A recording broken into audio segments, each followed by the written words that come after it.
우리 한장님 감사합니다. 특장. 그리고 다시 이렇게 뵙게 돼서 우리 교우님들 반갑고 감사합니다.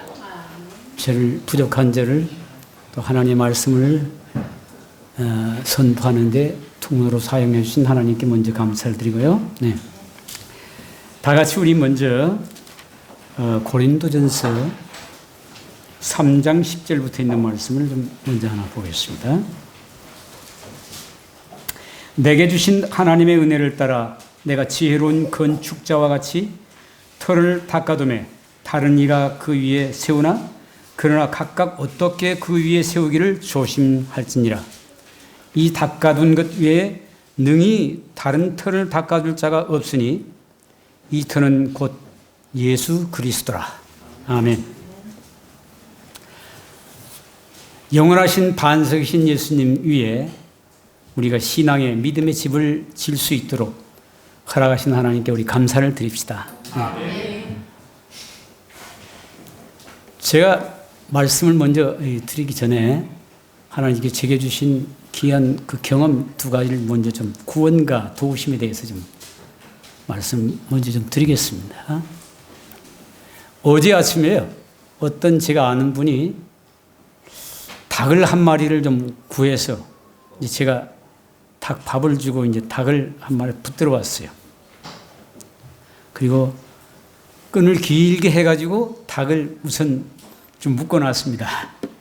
모이도 먹고 좀 자유를 누리라고요. 그런데 이 제가 돌아서서 이렇게 오는데 이 닭이 묶어놓은 것을 자꾸 찍어요. 자기 발에 그 끈을 풀으려고 찍어요. 제가 생각할 때 너가 풀으려면 풀어라. 너가 만약 풀면은 내가 그냥 너를 놔주겠다. 그런 마음의 약속을 했어요. 그리고 잠시 와서 5분도 안 지내서 이 닭이 푸른 겁니다. 다리를 풀었어요.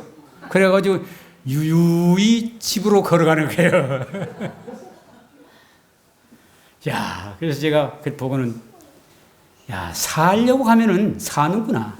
네, 살려고 하면 사는구나. 그래서 제가 다른 닭을 잡지 그 닭은 다시 잡지 않았어요. 여러분, 우리가 이 닭을 제가 보면서 뭘 생각하냐면 하나님께서 우리에게 구원을 주셨는데 거둬주셨습니다. 그렇죠? 네, 거둬주셨어요. 우리가 선택만 하면 우리가 구원을 받을 수 있어요. 그렇죠? 네. 닭은 이렇게 자기 스스로 노력을 해가지고 기묘하게 그 부리로 끈을 풀어가지고 자기가 갈 수 있지만은 우리는 그렇게 하지 않아도 선택만 하고 하나님께 의지하면 우리가 구원받을 수 있도록 얼마나 많은 길을 주님께서 주셨는지 몰라요. 그러나 우리가 말씀 가운데 있죠. 얽매기 쉬운 짐과 무거운 짐과 얽매기 쉬운 죄를 벗어버리고, 예. 그건 누가 해야 돼요? 예. 우리가 그것은 해야 합니다. 또 한 가지는 제가 그래서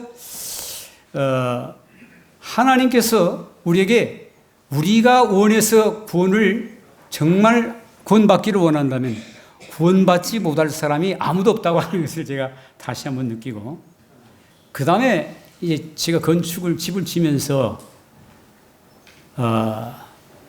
우리 이제 집을 짓기 전입니다. 터만 따듬어 놨는데 그 앞에 보니까 바로 우리 박장놈이랑 오시다가 아시지만은 호박 심어놓은 밭. 예. 거기가 원래 묘였습니다. 10m도 안 돼요, 우리 집에서. 문만 열면 그냥 묘입니다. 예.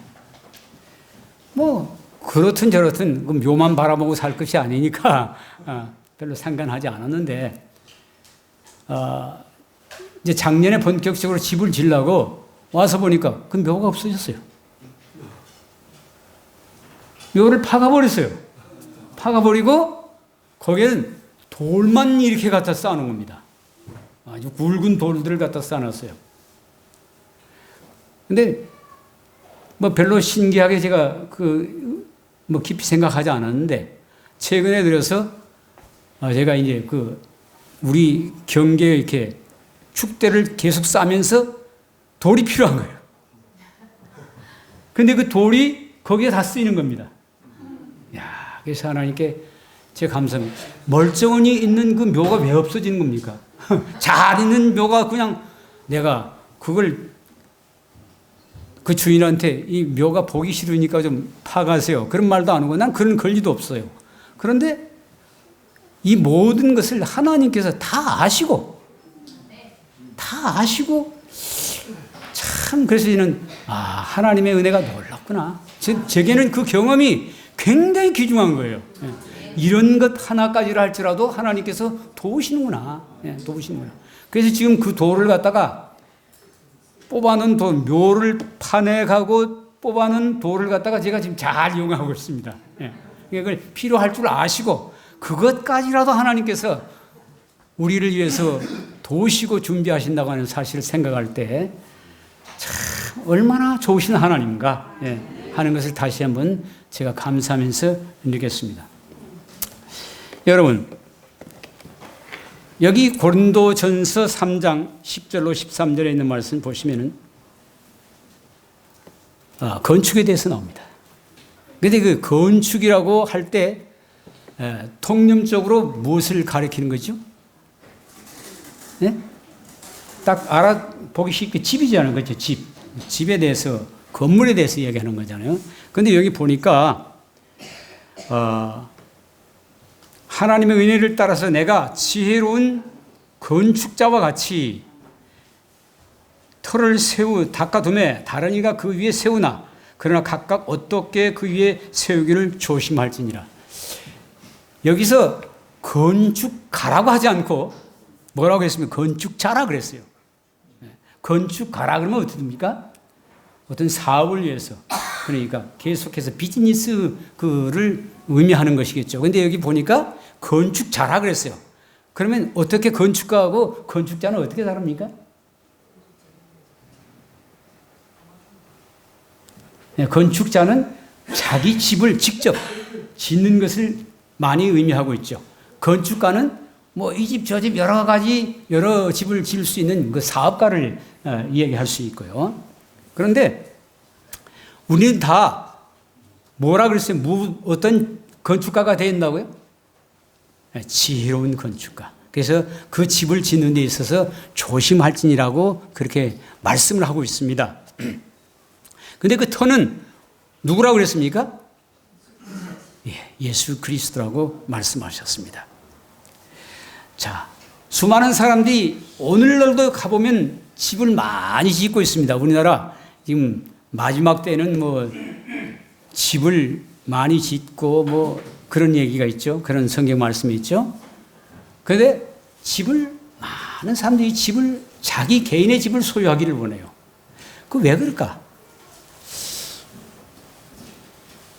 저도 수십 년 동안 집이 없이 그냥 이곳저곳 다니다가 하나님께서 최근에 들어서 70살이 넘어서 이제 집을 하나님께서 편안하게 살라고 이제 집을 주셨는데 그 집에 대한 개념이 왜 그 집을 그렇게 사람들이 원하시죠? 자기 집을? 이사 다니는데 귀찮아요. 이사 다니기 귀찮아요. 우선 편합니다. 내 집이 있으면 편해요. 그리고 쉴 수 있습니다. 쉼이 있습니다. 거기서 쉼이 있어요. 누가 뭐라 할 필요가 없어요. 그냥 내 집이 있으면 내가 벗고 입고 씻고 마음대로 들어놓고 잘 수도 있고 쉴 수도 있는 그런 참 자기만의 그 공간, 그리고 거기서 자기 행복을 꿈꿀 수 있는 그런 장소가 되는 것이죠, 가족이. 그런데 이 집을 지으려면은 어떻게 지어야 된다고 그랬습니까? 가장 중요한 것이 뭡니까? 터죠. 근데 성경상에는 터를 어떤 터라고, 터가 제일 안전한 터라고 이야기하고 있습니까? 네. 반석이죠. 마태복음 7장 24절부터 있는 말씀 보면 이 반석 위에 집을 짓는 자는 어떤 사람이라? 지혜로운 사람이라 그렇게 말씀하셨습니다. 그래서 비가 내리고 창수가 나고 바람이 불지라도 그 집은 무너지지 않는다. 그래서 어떤 시험이 있을 것을 예고해 놓은 그런 말씀인 것을 볼 수가 있어요. 그 다음에 중요한 것이 뭐죠? 예. 재료죠. 그렇죠. 재료. 예.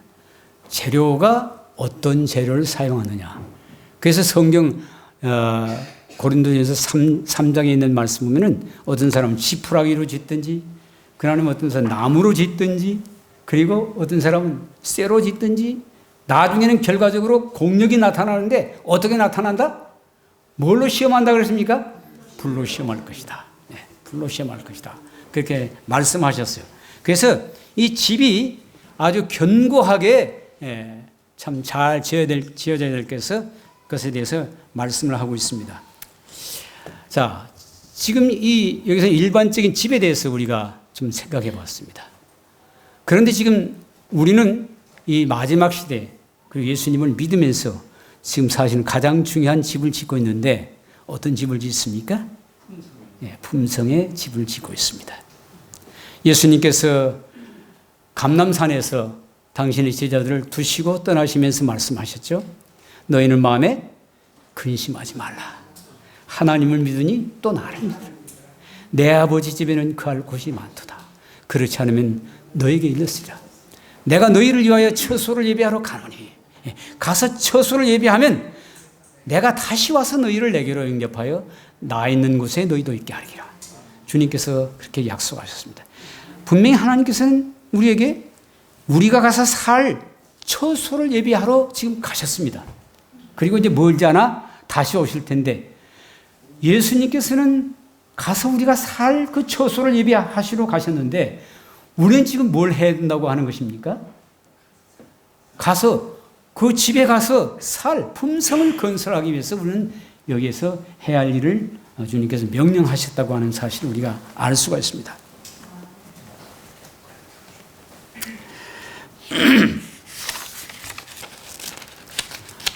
그러면은 우리가 어떠한 이 기초는 어떻게 우리가 생각해야 하는가? 마태복음 7장 아까 말씀 들으셨지만은 24절로 있는 말씀 보시면, 그러므로 누구든지 나의 이 말을 듣고 행하는 자는 그 집을 반석 위에 지은 지혜로운 사람 같으리니, 비가 내리고 창수가 나고 바람이 불어 그 집에 부딪히되 무너지지 아니하나니 이는 그 주초를 반석 위에 놓은 연고요. 자, 가장 중요한 것은 건축에 있어서 뭐라고 그랬습니까? 기초. 기초가 잘못되면 어떻게 됩니까? 우리가 지난 그 몇 년 전에 매미 그 태풍이 불고 또 무슨 굉장히 강한 태풍이 있었죠? 동해안에 쓸어버렸던 그 태풍. 그때 보면은 이 주로 계곡 쪽에 있는 그런 집들이 많이 그냥 파손을 된 것을 우리가 볼 수 있습니다. 저도 우리 장모님 그 산 묘소가 그 동해에 있기 때문에 동해에 벌초하러 갈 때 보니까 그 해에 그 홍수가 났었는데 집이 그냥 많이 파손이 되고 또 집이 흔적도 없이 돼버리고, 그리고 이 자동차 같은 것이 그냥 개울에 그대로 떠내려와서 방치되어 있는 것입니다. 우리가 이 세상에서 살고 있는 이 집들도 이렇게 견고하게 지어야 할 필요성을 여기에 우리가 이런 홍수나 태풍을 보면서 알 수가 있습니다. 그러면서 우리가 깊이 생각해야 할 것은 우리 영혼의 품성 건설을 집을 짓는데 얼마나 우리가 잘 지어야 되는지를 깊이 생각할 수 있도록 해 주시죠. 우리 그 재림교회 청년들 가운데 지금 신천지에 가서 붙들려 있는 청년들이 있습니다. 제가 아는 청년들만 해도 지금 셋이 있어요. 그런데 어떤 청년은 신학교까지 나왔어요. 그런데 거기 가서 전도사 놀이도 하고 있는 것입니다. 그리고 또 이렇게 그래가지고 다른 청년들을 붙들어가고 말입니다. 근데 왜 그렇게 이 청년들이 신학교까지 나왔으면서도 정말 그렇게 되지 말아야 할 청년들이 이 신천지라 는 곳에 붙들려 가서 그런 참 전혀 다른 신앙을 하고 있는가 하는 것을 생각할 때 굉장히 마음이 아프지 않을 수가 없어요. 그래서 지금도 계속 제가 그 청년들을 위해서 기도하고 있는데, 하나님께서 우리에게 이 신앙의 집을 짓는 데 있어서 확실한 원칙을 주셨습니다. 그래서 그 원칙들을 다시 한번 우리가 생각해 보면서 은혜 받는 시간 되게 되길 바라는데요. 자, 이사야 8장 20절에는 먼저 무슨 말씀을 주셨느냐면은 마땅히 율법과 증거의 말씀을 좇을지니 그들이 말하는 바가 이 말씀에 맞지 아니하면 그들이 정령이 아침 빛을 보지 못하고, 자, 아무리 자기 생각에 맞다 할지라도, 그리고 어떤 사람이 심지어 목사님이 맞다 할지라도 여기 있는 하나님 말씀처럼 무엇과 무엇에 맞지 않으면요, 율법과 증거의 말씀에 맞지 않으면 그들이 정령이 뭘 보지 못한다 그랬습니까? 아침 빛을 보지 못한다. 여러분, 이 말씀은 깊은 의미가 있습니다. 만약 저녁에 잠자리에 들어간 사람이 아침 빛을 보지 못하면 어떻게 된 겁니까? 죽은 상태예요. 그와 마찬가지로 예수님 재림하실 때 예수님의 재림을 이렇다면 보지 못한다는 거예요. 빛이, 아침빛인 예수 그리스도, 빛이신, 세상의 빛이신 예수 그리스도를 영접할 수 없다. 죽은 상태라는 것이죠. 구원을 받을 수 없다는 거죠. 어떻게 되면요? 말씀에 맞지 않으면, 율법과 증거의 말씀에 맞지 않으면 아침빛을 보지 못해. 예수 그리스도의 재림을 영접할 수 없다.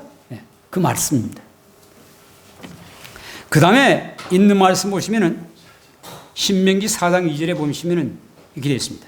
내가 너희에게 이런 말을 너는 뭐 하지 말라? 가감하지 말라.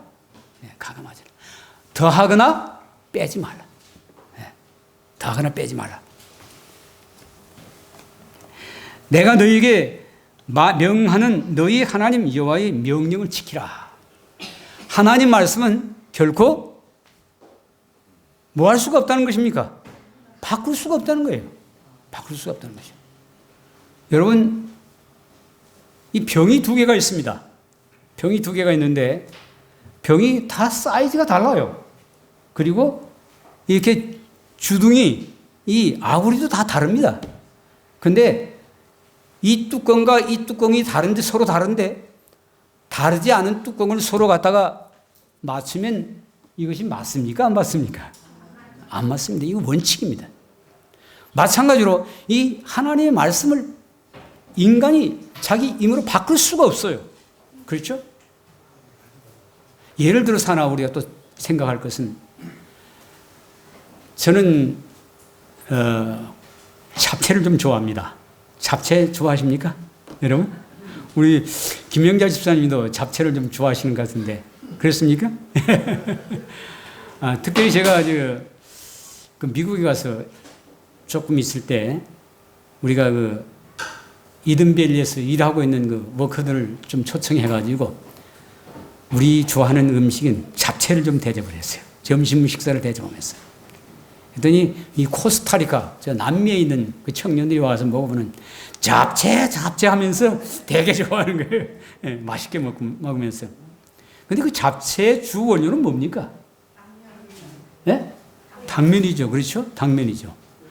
거기에 물론 시금치도 들어가야 되고, 소고기도 들어가고, 또 맛있는 그런 양념도 들어가지만은 가장 주 원료가 뭡니까? 당면입니다. 근데 만약 이 당면을 교체해가지고 국수를 갖다가 집어넣고 당면이라 그러면, 잡채라 그러면 됩니까? 안 됩니까? 상대방을 사실은 우롱하는 거예요. 바보로 만드는 겁니다. 우리가 하나님의 말씀 가운데도 역시 마찬가지입니다. 하나님께서 우리에게 신앙생활을 하는 데 있어서 이 원칙이 있어요. 특별히 안식일 같은 이런 율법에 있어서는 그것이 원칙입니다. 그렇죠? 하나님께서는 이 율법 가운데 우리가 정말 이 반석과 같은, 집을 짓는데 반석과 같은 이 십계명을 우리에게 주셨는데, 십계명은 1.1획이라도 어떻게 하면 안 돼요? 변경할 수 없다고 하는 것을 하나님께는 분명하게 우리에게 말씀하시고 계십니다. 그들이 말하는 바가 이 말씀이 맞지 않으면 정령이 아침 빛을 보지 못하고, 그 잡채를 국수로 바꿨으면 그것을 비빔국수라고 바꿔야 됩니다. 명칭도 바꿔야 돼요. 그렇죠? 그걸 잡채라고 계속 부르면 안 됩니다. 그래서 이 세상에는 세 가지 안식이 있습니다. 세 안식이 있습니다. 첫째는 여호와의 안식이 있습니다. 여호와의 안식일은 성일. 이 성일은 언제를 가리키는 것입니까? 제7일 안식일을 예수님께서는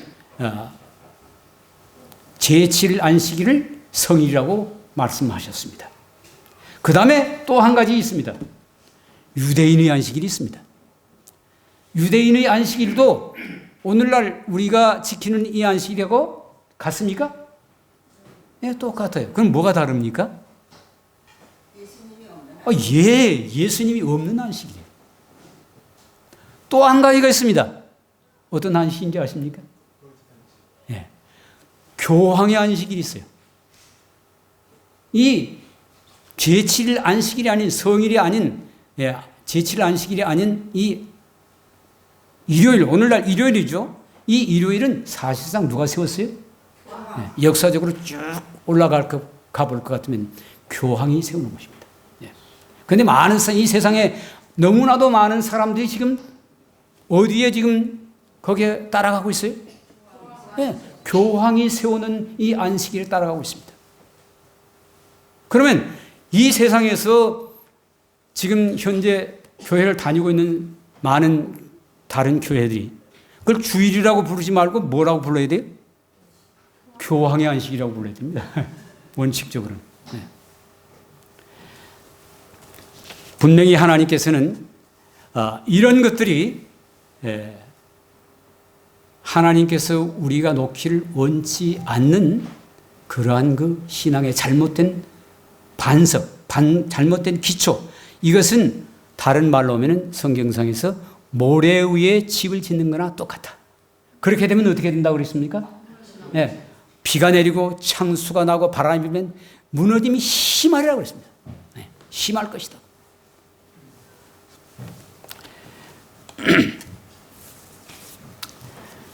다음에는 그 마태복음 5장 17절부터 있는 말씀 보시면 무슨 말씀이 있습니까? 자, 좀 보시겠습니다. 마태복음 5장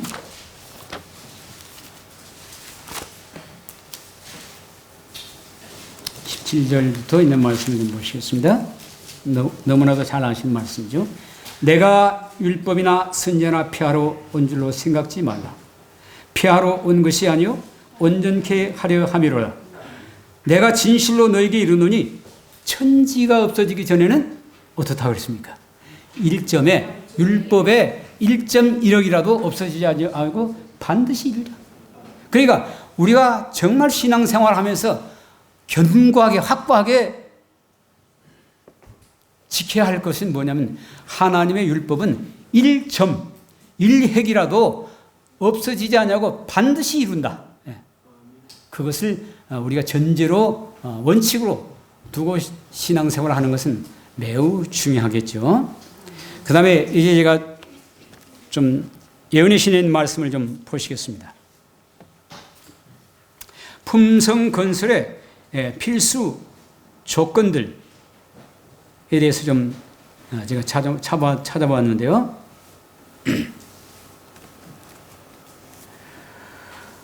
영혼 구원에 대해서 영혼 구원은 우리의 품성 건설에서 매우 중요한 요소라고 하는 것을 여기 이렇게 말씀하셨어요.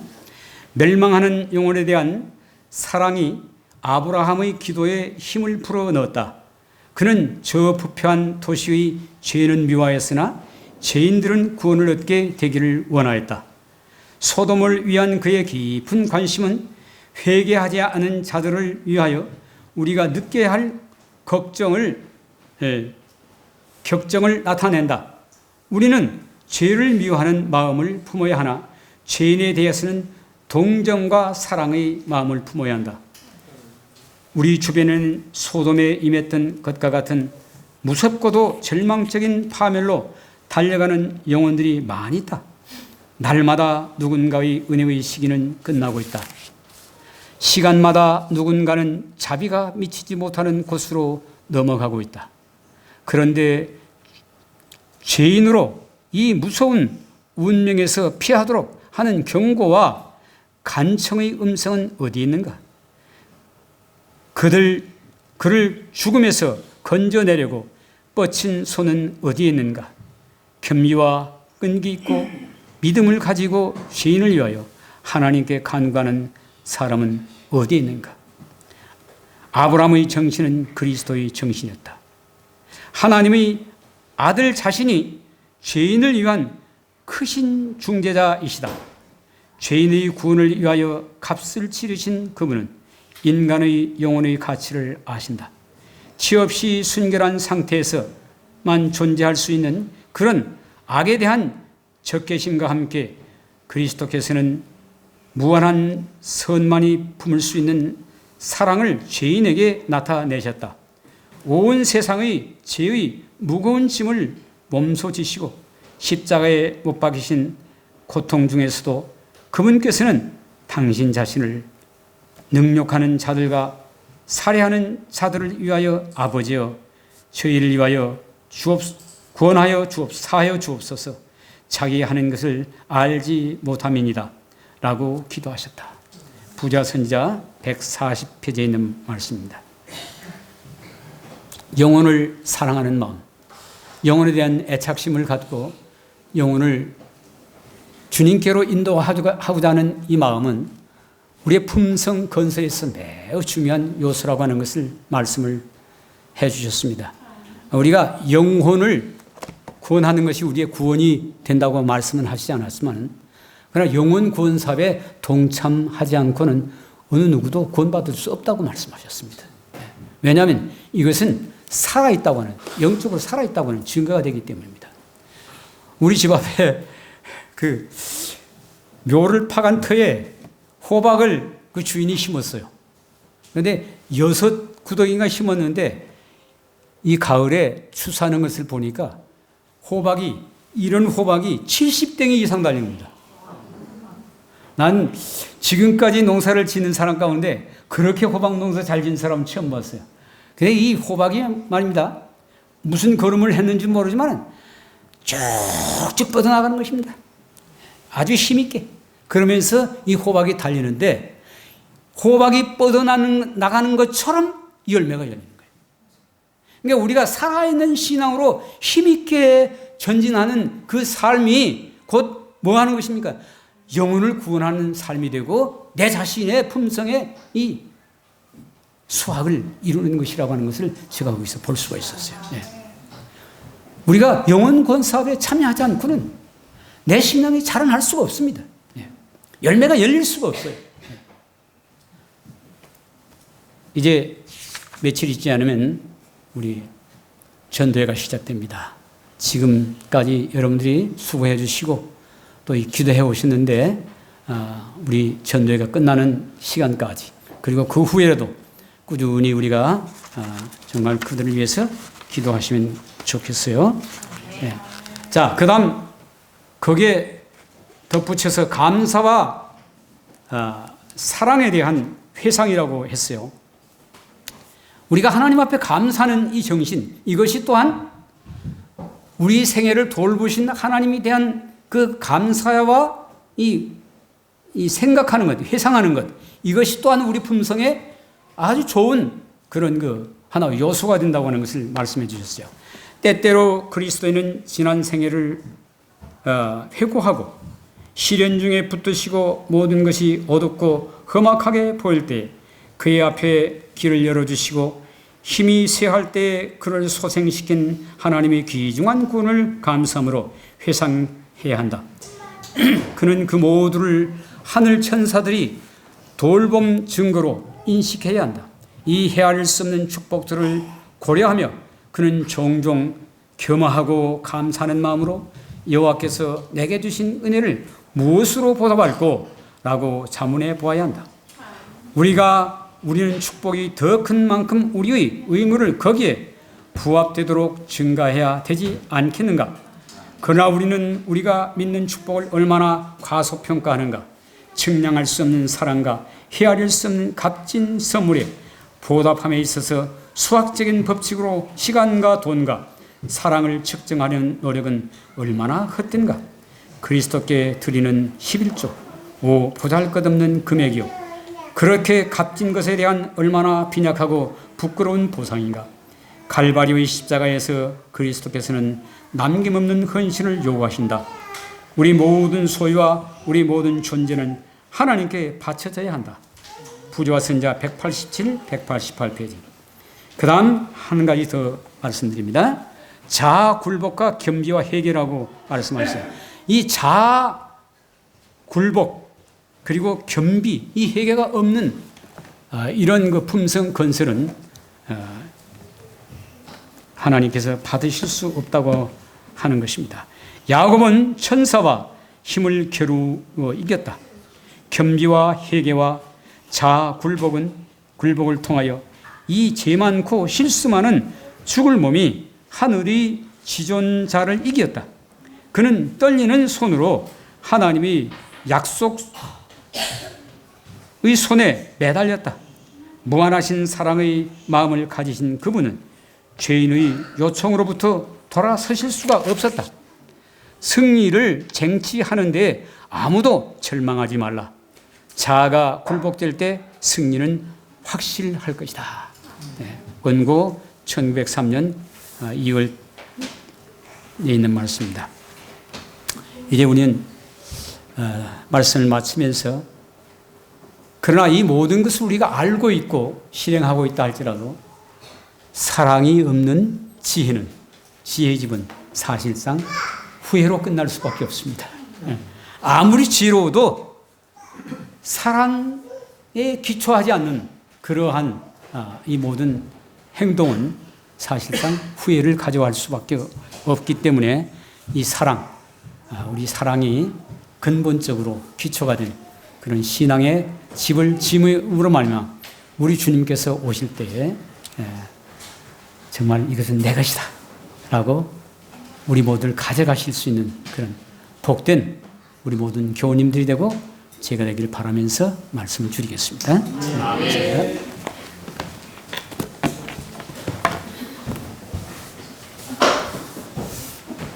귀한 생명의 말씀 감사드립니다. 찬미는 546장인데 함께 일어서셔서 부르실까요? 부르시고 오늘 전도에 대한 강구가 좀 있기 때문에 끝나고 바로 일어서지 마시고 축도 끝나시고 노래 부르고 한 1, 2분만 앉아 계시면 감사하겠습니다. 546장 찬양 후에 장로님의 축도가 있겠습니다.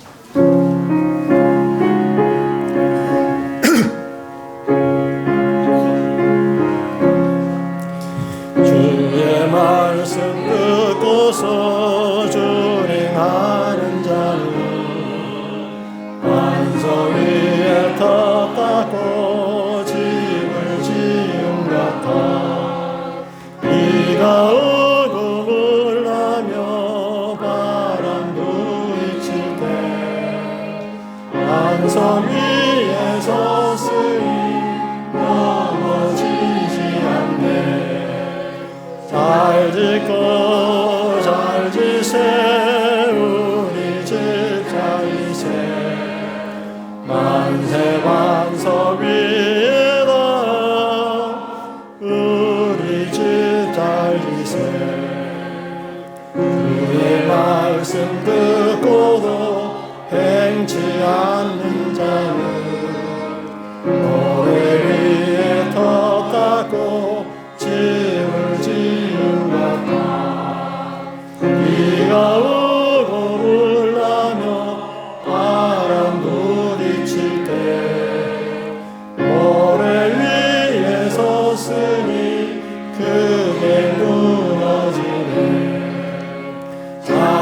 짓고 잘 지세 우리 집 잘 지세 만세 만성 위에다 우리 집 잘 지세 전하 모든 사람들 집을 짓는 잘세 만성 위에 아니며 모래 위에 짓네 우리 구주 오셔서 지은 값을 줄게 세운 공역 따라서 영영 상벌 주리 잘 짓고 잘 짓세 우리 집 잘 짓세 만세 만성 위에다 우리 집 잘 짓세. 하늘에 계시는 고마우신 아버지, 거룩한 보혈로 저희를 사셔서 하나님의 귀하고 복된 자녀 삼아주신 것을 인해서 감사를 드립니다. 예수님, 이제 우리가 이렇게 귀한 은혜 안에서 아버지의 자녀가 되었사오니 우리에게 맡겨주신 이 품성 건설을 성실하고 정성스럽게 다하여 주님께 주님 칭찬받는 우리 모든 교우님들이 될 수 있도록 축복 내려 주시옵소서. 주여, 우리가 이 품성 건설의 집을 짓는데 아무렇게나 짓는 것이 아니라 그 설계서까지 다 주님께서 예수님을 통해서 우리에게 보여주셨습니다. 그리고 재료들도 다 주셨습니다. 주님, 하나도 우리가 정말 실수할 수 없는 그런 여건들을 주님께서 주신 것을 인해서 감사를 드립니다. 다만 우리가 부주의하지 않는다면, 그리고 진정 기도와 말씀과 성령의 거룩하신 역사하심을 통해서 사랑으로 이 일을 한다면 주님께서 우리에게 상 주실 것을 확신하면서 아버지 돌아오는 일주일 동안도 주님 은혜 안에서 우리가 아름다운 삶을 사는 우리 모든 교우님들이 될 수 있도록, 그리고 승리하는 우리 모든 교우님들이 될 수 있도록 축복하여 주시옵소서. 아멘. 예수님의 귀하신 이름으로 간절히 기도를 드립니다. 아멘.